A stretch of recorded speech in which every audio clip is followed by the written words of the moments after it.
함께 나눌 하나님 말씀은 신약성경 에베소서 4장 1절부터 4절까지 말씀입니다. 그러므로 주 안에서 갇힌 내가 너희를 권하노니 너희가 부르심을 받은 일에 합당하게 행하여 모든 겸손과 온유로 하고 오래 참음으로 사랑 가운데서 서로 용납하고 평안에 매는 줄로 성령이 하나 되게 하신 것을 힘써 지키라. 몸이 하나요 성령도 한 분이시니 이와 같이 너희가 부르심의 한 소망 안에서 부르심을 받았느니라. 아멘. 사랑하는 성도 여러분, 한 주간 평안하셨습니까? 우리 하나님의 은혜가 우리 모든 성도들과 날마다 함께 하시기를 주님의 이름으로 축복합니다. 자, 오늘은 전진하라 시리즈 오늘 세 번째 마지막 시간인데요. 오늘은 우리 함께 전진하자라는 제목으로 말씀 나눕니다. 여러분 기억하십니까? 우리가 전진하라 시리즈의 두 주 전 제목은 표대를 향하여 전진했어요. 지난주는 담대하게 전진하라 였습니다. 그러니까 같은 목적을 향해서 우리 담대하게 발걸음을 떼는데 중요한 건 우리가 함께 가야 된다는 겁니다. 우리 옆 사람 보고 함께 갑시다. 네. 목표는 명확합니다. 그리고 방법은 담대한 겁니다. 그런데 조건은 함께 가야 되는 것입니다. 그게 우리 교회의 모습이죠. 지금 대한민국 사회는 여러 주거 형태가 다양하게 있기는 한데요. 가장 많은 형태는 1인 가구라는 걸 잘 아실 겁니다. 근데 이 1인 가구의 형태는 단순하게 20대나 혹은 고령자들에게만 존재하는 게 아니고요. 전 세대에 걸쳐서 1인 가구의 숫자가 제일 많습니다. 굉장히 좀 특별하죠. 그래서 여기에 대한 연구가 많이 돼 있어요. 왜냐하면 1인 가구를 알아야 비즈니스도 하고 1인 가구를 알아야 사회 현상에 대해 설명할 수 있기 때문입니다.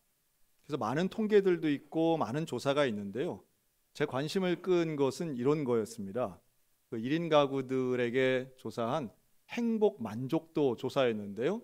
놀랍게도 혼자 사는 게 편하다는 분들이 절대 다수였어요. 혼자가 편하다. 쉽게 동의하시면 안 됩니다. 같이 사는 분들이 있는데 부러워, 나 충분히 그럴 것 같아 이러면은 안 되시고요. 네, 혼자 사는 게 왜 편할까 하는 것은 아마 공감하시는 분들이 계실 겁니다. 그런데 이것을 뭐 나쁜 건 아니겠죠. 본인이 편한 대로 사는 게 뭐 나쁜 일이겠어요. 그런데 뒤집어서 생각해 보면 조금 더 심층적으로 들여다보면 이 심리가 있는 거예요. 즉 다른 사람과는 불편하다라고 하는 거예요. 사람이 혼자만 살 수는 없겠죠. 집안에서 혼자 있는 거야 뭐 상관없겠지만 그렇게만 하루 종일 1년 내내 살 수 없는 건 너무 명확합니다. 직장 생활은 물론이고 사회생활, 학교생활 누군가와의 교류가 없으면 사람은 살아갈 수 없는데 이것이 힘들고 때로는 불편하고 때로는 피곤하다고 이야기하는 사람이 많은 나라와 시대에 우리는 살고 있습니다. 근데 왜 그렇게 다른 사람과 함께 교류하는 게 어려울까요? 왜 그렇게 인간관계는 어린이부터 청년, 중년, 장년, 노년들까지도 그렇죠? 참 신기한 거 많습니다. 옛날에는 이제 노인정이라고 그랬고 지금은 그 마을마다 있는 회관에 가도요 싸워서 원수 되신 분들도 계십니다. 왜 이렇게 교제하기가 어려울까? 다른 사람과 함께 사귀는 게 왜 이렇게 힘들까? 뭐 다양한 이야기들이 있지만 참 사람의 마음이 내 마음 같지 않은 거죠. 대화가 잘 안 통하는 겁니다. 그게 비단 사회생활뿐 아니라 가정에서도 그렇죠. 평생을 나고 자란 것을 본 내 자녀와도 대화가 안 되는 분들 많습니다. 생각이 달라도 이렇게 다를 수가 있나? 가치관의 차이가 이렇게 클 수가 있나? 우리는 종교가 같으면 웬만하면 맞을 것 같지만 그렇지 않아요. 교회 안에도 얼마나 생각이 다르고 이걸 이렇게도 생각하네 하고 깜짝 놀라면서 다시는 말 안 해야지 이럴 때도 있는 게 사실이죠. 참 조심스럽습니다. 어떤 소재를 가지고 얘기하면 참 예민한 분들 많고요. 나에게는 아무렇지도 않은 게 중요한 분들도 있기 때문에 심각하게 얘기하다가는 사이 틀어질까 봐 말조심하는 경우들도 분명히 있습니다. 뭐 지금만 그런 건 아니고요. 과거에도 얼마든지 이런 일들은 있었습니다. 여러분 신앙 좋았던 초대교회도요. 사람들 사이에 갈등이 있었어요. 그래서 유대인이었던 사람, 이방인이었던 사람, 또 이방에 살아가는 유대인들 갖고 있는 원칙과 삶의 라이프 스타일들이 다 달랐기 때문에 이들이 한 교회 안에서 생활하면서 많은 갈등을 일으키기도 했습니다. 여기에 대해 사도 바울이 뭐라고 표현하느냐 하면, 우리는 사실 한 몸이다. 교회는 머리 되신 예수님 안에서 한 몸을 이루어야 되는데 그러기 위해서 우리가 한 마음 가져야 된다. 이렇게 계속 강조해요. 여러분 어때요? 살아보니까 어떻게 우리 한 몸인 것을 여러분 경험하십니까? 우리는 하나다 이런 거 많이 외치는데 사실 남과 하나 되기는 쉽지 않고요. 성경에서는 두 명의 사람이 한 몸을 이루는 경우는 딱 하나밖에 없습니다. 그게 바로 부부관계죠. 부부만이 한 몸을 이루지 다른 사람들은 한 몸을 이루라는 명령 자체는 없어요. 다만 성경이 말씀하는 하나가 되는 한 마음이 되는 합심하는 것은 다른 게 아니라 한 가지 목표를 향하여 서로 간에 사랑하며 함께 나아가라고 하는 뜻인데, 오늘 그것을 사도 바울이 한 3가지 정도로 말씀한다고 저는 정리해 봤습니다. 그러니까 나하고 참 많이 다른 사람들인데 어떻게 하면 이 목표를 향해서, 표대를 향해서 함께 나아갈 수 있을까? 첫째는 겸손과 온유로 하라는 거예요. 이 말을 조금 풀어서 본다면 다른 사람을 나보다 좀 낮게 여기는, 그래 다른 사람을 존중하는 태도, 이게 바로 겸손과 온유의 태도라고 저는 봅니다. 존중하는 거죠. 나와 다른 생각, 다른 마음을 갖고 있는 걸 일단 존중하는 것입니다. 복음에서 같다면, 우리가 예수 믿는 믿음만 같다면 다른 것들은 일단은 들어주는 겁니다. 아, 그런 생각을 갖고 있었네. 아, 그런 마음을 가지고 있네. 나와는 좀 다르지만 내가 겸손한 태도를 가지고 듣는다면 함께 하나님의 표대를 향하여 나갈 수 있다라고 저는 믿습니다. 제가 최근에 숲 해설가 한 분을 만나서, 이제 목사님이신데요, 함께 대화를 나눈 적이 있는데 저는 나무나 숲 이런 거에 대해서 그냥 보기만 했지 따로 이렇게 심각하게 구체적으로 본 적은 없는데요. 예를 들면 이런 거예요. 여러분 꽃이 피는데 나무에 피는 꽃도 물론 아름답지만 벚꽃같이요. 풀에 피는 꽃이 있지 않습니까? 이제 들꽃 같은 경우에요. 세상에 잡초가 없다고 그러더라고요. 잡초라고 하는 개념은 인간 중심의 개념이랍니다. 인간에게 필요한 먹을 수 있거나 보기에 예쁜 것만 특별한 이름을 붙이고 나머지는 다 잡초, 막 배 버리고 약 뿌리고, 이건 인간의 중심의 개념이고요. 하나님 중심에서 개념에서 본다면 세상엔 다 필요한 풀, 아름다운 생명력을 가진다는 거예요. 근데 꽃이 이렇게 들꽃이 피는데 꽃 한 송이가 피어서 있는 동안이 짧게는 열흘, 길어봐야 한 보름 핀답니다. 좀 깜짝 놀랐어요. 왜냐하면 항상 주변에 계절에 한 몇 달은 꽃이 있는 것 같아서 저는 한번 피면 한 달 가는 거 아니에요? 그랬더니 아니랍니다. 다 꽃이 그렇대요. 제가 그만큼 무지해서 그래요. 네. 그런가? 화무심이롱이죠. 근데 이 꽃에 대해서 그렇게 아름다운 꽃을 피는 어쨌든 들꽃이라도 작아도 예쁜데 그 기간이 지나면 제가 이런 생각을 계산을 해봤어요. 그럼 1년 동안에 풀의 형태를 가지고 한 340일, 350일을 사는 거잖아요. 꽃을 잠깐 피는 거 빼고는 좀 아쉽다 이런 생각을 가졌는데, 이 숲의 설가 선생님이 뭐라 그러냐면, 그런데 풀은 풀일 때 가장 강력하답니다. 풀이 뭘 강해요? 풀은 그냥 연약한 거 아닙니까? 밟히면 끝인데, 제가 그랬더니요, 풀은 아무리 강력한 바람이 불어서 나무를 쓰러뜨리고 나뭇가지가 막 쪼개지는 바람이 불어도 풀은 안 뽑힌답니다. 네. 그러니까 우리가 사람이 뽑으면 쉽게 뽑을 수 있는 풀인데 이게 일반적 자연 현상 속에서는 풀은 잘 안 뽑힌대요. 그 이유가 있는데, 풀은 웬만하면 여럿이 있답니다. 풀 한 포기짜리가 아니라 풀밭을 이루잖아요. 그러면 바람이 확 불면 풀은 바람의 방향의 반대편으로 슥 쓰러진대요. 근데 쓰러지는데 완전히 죽지 않는 이유가 옆에도 풀이 있기 때문이래요. 그러니까 풀끼리 서로 받쳐주는 거죠. 마치 의지와 생명력이 있는 것처럼, 누구를 도와주는 것처럼 옆에 있는 들풀 한 포기도 내 옆에 있는 이웃의 풀을 받쳐주기도 하고, 또 바람이 반대에서 불면 또 내가 기대기도 한다는 거예요. 이야, 그래요? 그럼 풀이 의지를 가지고 하는 건 아니겠지만 그거를 이렇게 관찰하고 그걸 보면서 자기의 인생에 빗댄 숲 해설가의 목소리에 제가 경청하게 되더라고요. 이름도 잘 모르고 평범해 보이는 들풀이라 할지라도 함께 모여 있으면 서로 기대어 살면 강력하게 살고, 그 풀이 결국은 꽃을 피우고 꽃이 지면 열매가 있고 그 열매가 떨어져서 씨앗이 되어 다시 생명을 번져간다는 그 원리는, 오늘 우리가 인생을 좀 어떤 면에서 난 너무 평범해, 난 풀처럼 사는 것 같아 라고 하는 우리 인생들이 왜 서로를 도와야 하는지 생명을 통해서 알려주시는 것 같았어요. 여러분, 우리가 서로의 존재가 평범해 보이고 뭐 대단히 아름다워 보이는 기간 좀 짧을지 몰라도 서로가 기대어 살면 풀처럼 하나님 앞에 생명력을 인정받게 될 줄로 믿습니다. 예수님이 이런 말씀하신 적이 있어요. 오늘 있다가 내일 아궁이에 던져지는 들풀일지라도 하나님이 이렇게 입히시거늘. 그렇죠? 정말 들풀 한 폭이 별거 아닌 것 같아도 하나님은 바라보시고 책임져 주시고 돌보신다고 말씀해요. 여러분, 우리가 서로 간에 겸손하게 서로를 존중하고 서로의 필요를 인정하며 서로의 말을 들어주는 하나님의 공동체가 되시기를 주님의 이름으로 축원합니다. 서로를 존중하는 거죠. 기본적인 태도예요. 그리고 또 하나, 두 번째는 서로 인내하며 사랑하는 겁니다. 마땅히 교회 공동체는 서로 사랑하는 것, 이게 너무 중요해요. 근데 이 사랑은요, 사실은 서로를 위해서 어떤 면에서는 좀 불쌍한 마음도 갖고 서로를 위해 기도해 주는 마음인 것이죠. 그리고 사랑의 본질은, 속성에는 인내가 필요합니다.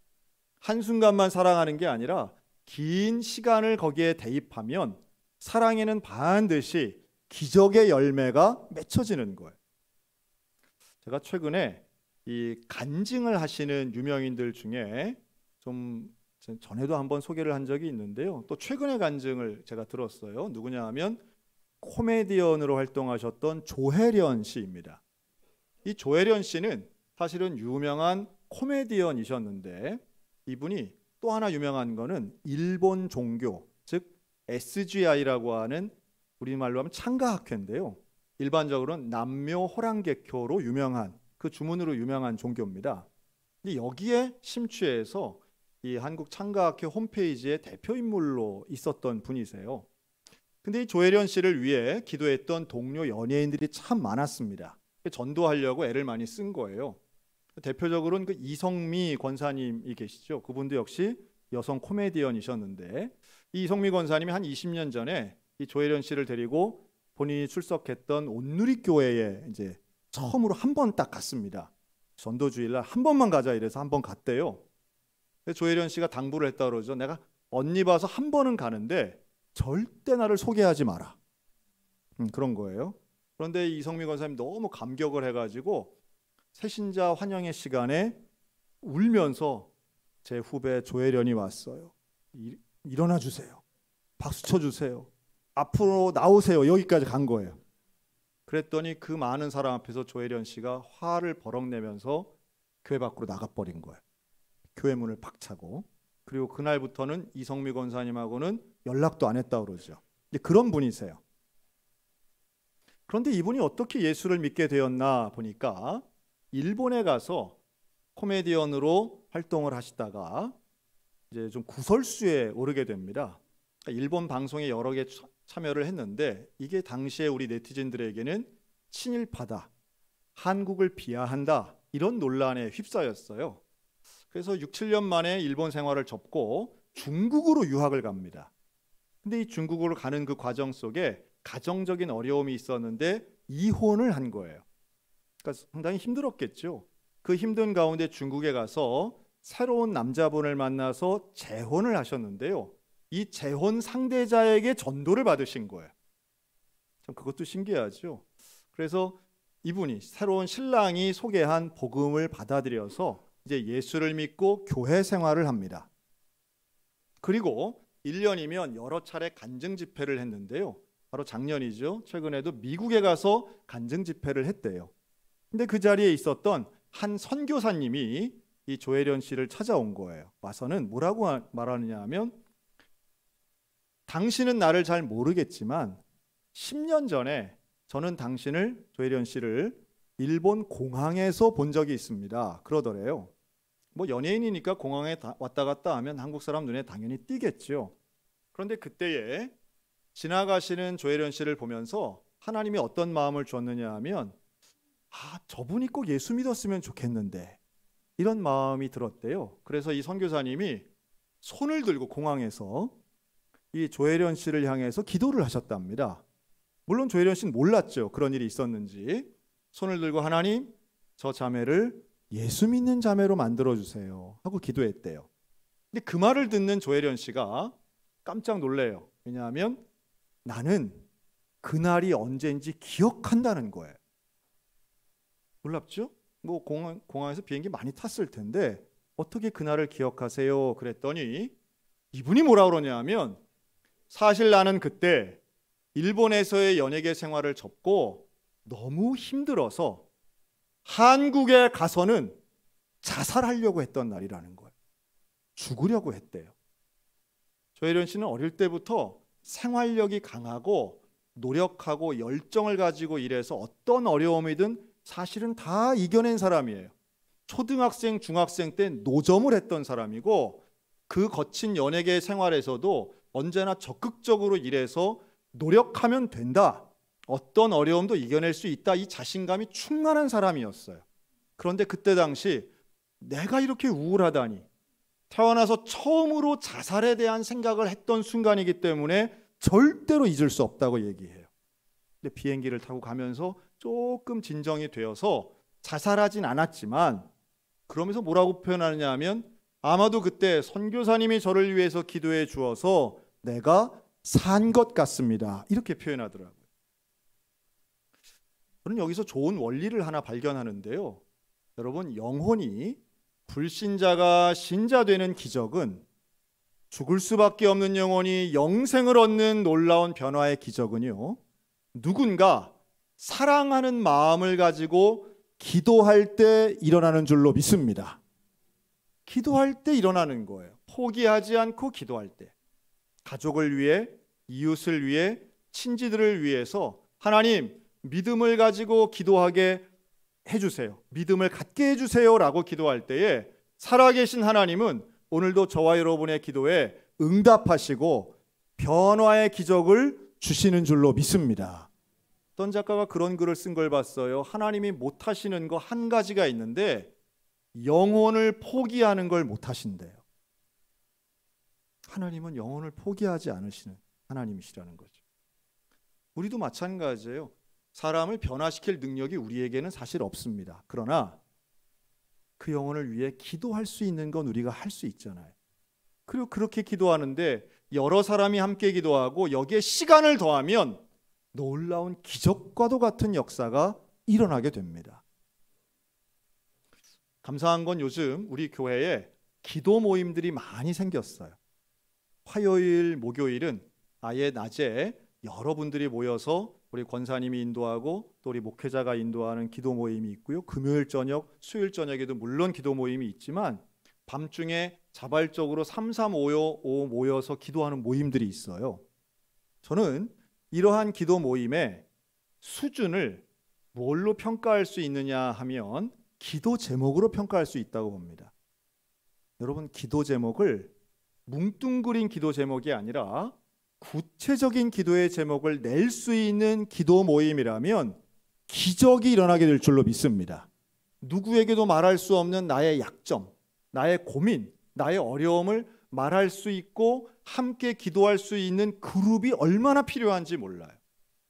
대개 이게 안 되기 때문에 우리는 삶에서 절망을 느끼고 누구에게도 나의 어려움을 말하지 못하니 우울증이 오기도 하고요. 때로는 사람을 만나는 게 싫어질 때도 있어요.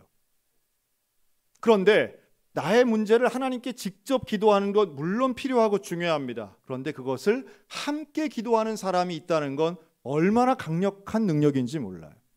저는 우리 소양교회가 그렇게 함께 기도하는 사람들이 함께 있어서 서로 사랑하고 인내하는 공동체가 되었으면 좋겠습니다.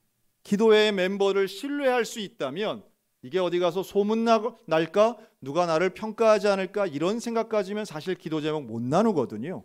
그런데 서로 신뢰하고 나도 저 사람을 위해서 진심으로 기도할 때 그때 드러나는 마음의 감정 중에 하나가 불쌍히 여기는 마음.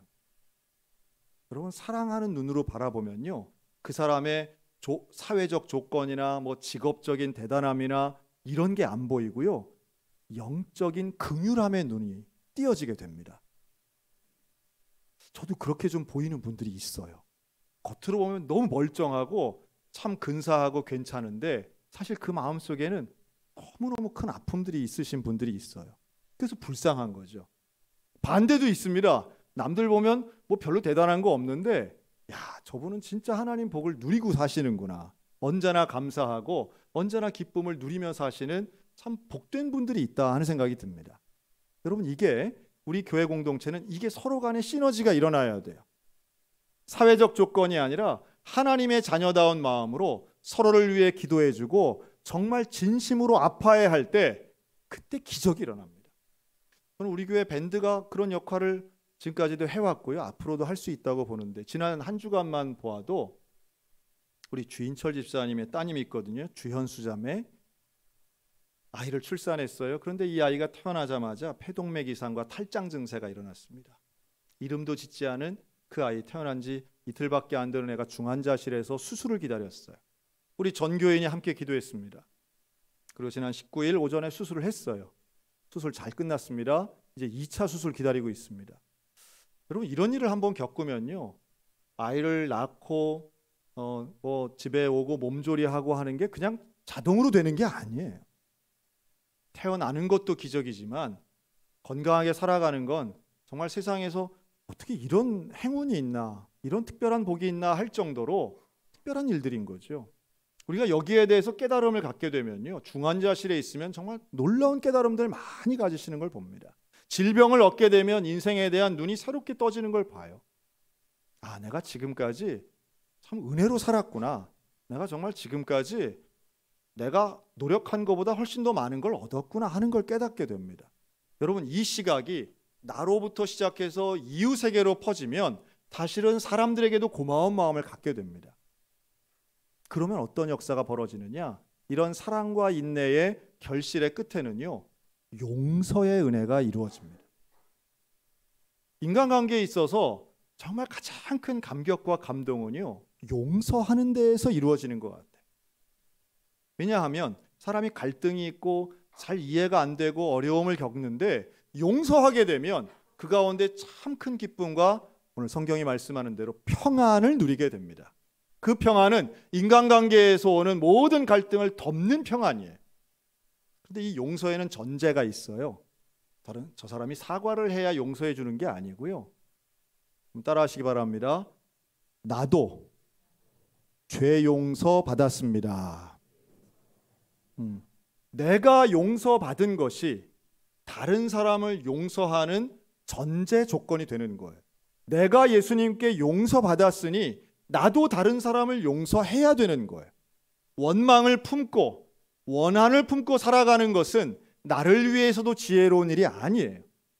원망은 그 어떤 일도 해결할 수 없어요. 그런데 용서는 허다한 죄를 덮으면서 나에게는 기쁨과 만족과 평안을 주는 것이고 하나님께는 영광을 돌리는 일이 되는 것입니다. 이게 바로 십자가를 통해 하나 되는 공동체의 모습인 줄로 믿습니다. 가정 안에서도 서로 용서하는 감격적인 일들이 많으셨으면 좋겠어요. 왜 그렇게 가정 속에서도 서로 원망하고 힘든 분들이 많은지 모르겠어요.